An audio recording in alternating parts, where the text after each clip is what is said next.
Class. Now today we are going to discuss about chapter number 8, which is iterative concepts in Java. So basically class, in this chapter we learn about some more things in Java programming languages. In our previous lecture we learned about some conditional flow of controls are there, like if else, elif and many more. Also we learn about nested if statements in our previous chapters. So now in this chapter we learn some flow of controls, like if we are using some if or else, if or elif or nested if conditions. So how we use these things with the help of flow of controls we learn in this chapters. Also we learn the new concept which is called iterative concepts, which is also known by looping. What is looping? Now the next thing is that what is the meaning of looping in Java? So looping means there is any set of statements or there is any statement which is continuously in process till the condition is false.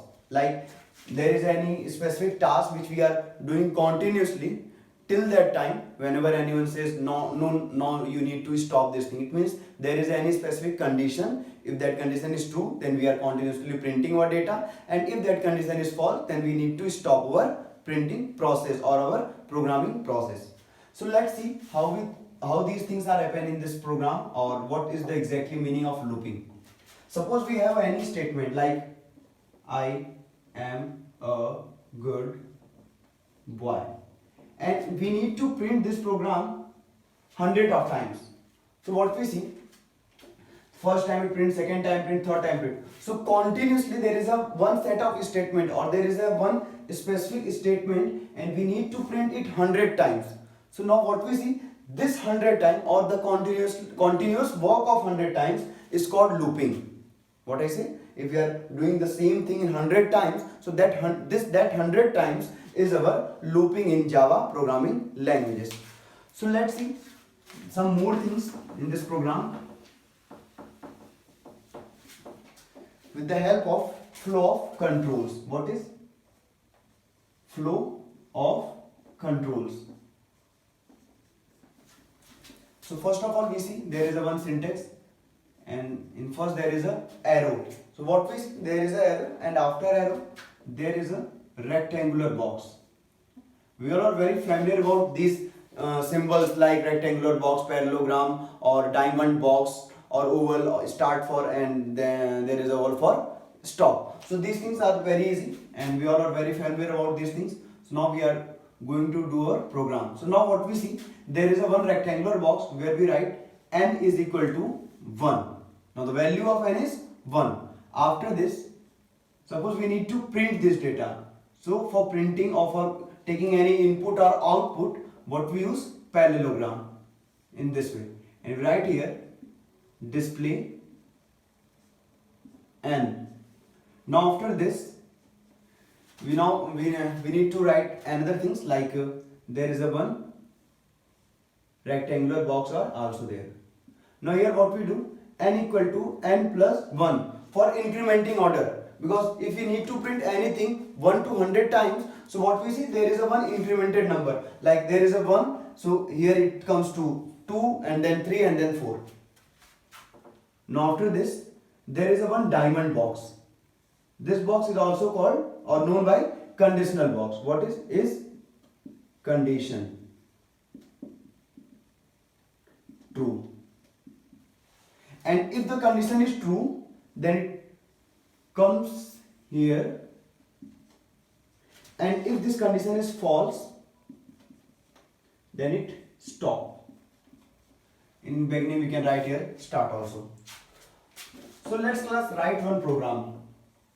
Write a program to print numbers from 1 to 10, not 100 or 1000. Let's first of all write a program to print a number from 1 to 100. So what we see, the first is there is an arrow button, and then there is a rectangular box. Now what we write here, n is equal to 1, and then what we do, there is a one another rectangular box, parallelogram, and it display, what display,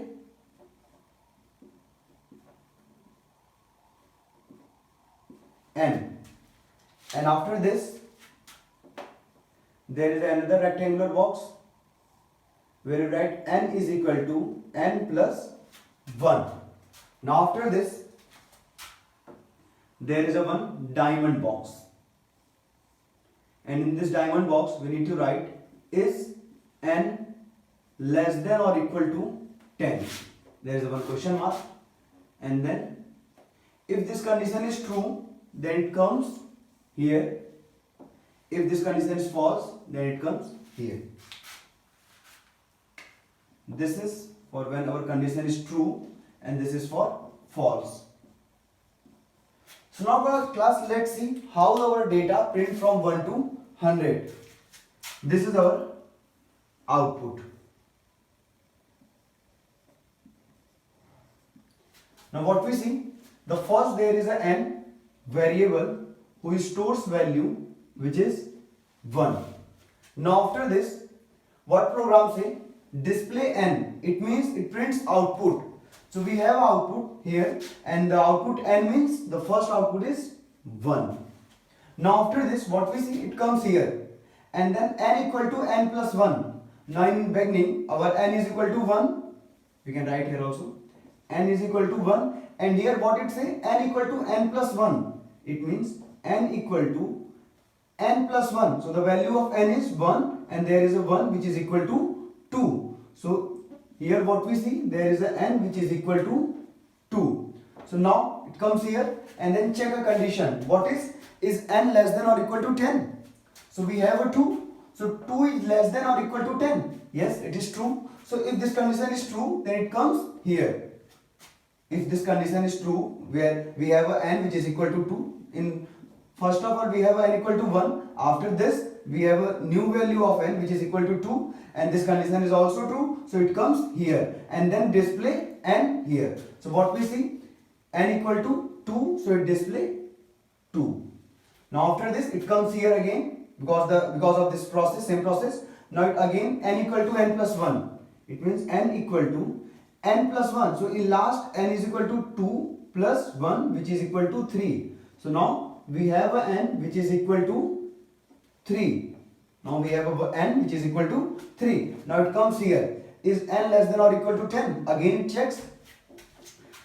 In last we have a n equal to 3. So 3 is less than or equal to 10. If this condition is true, then it prints.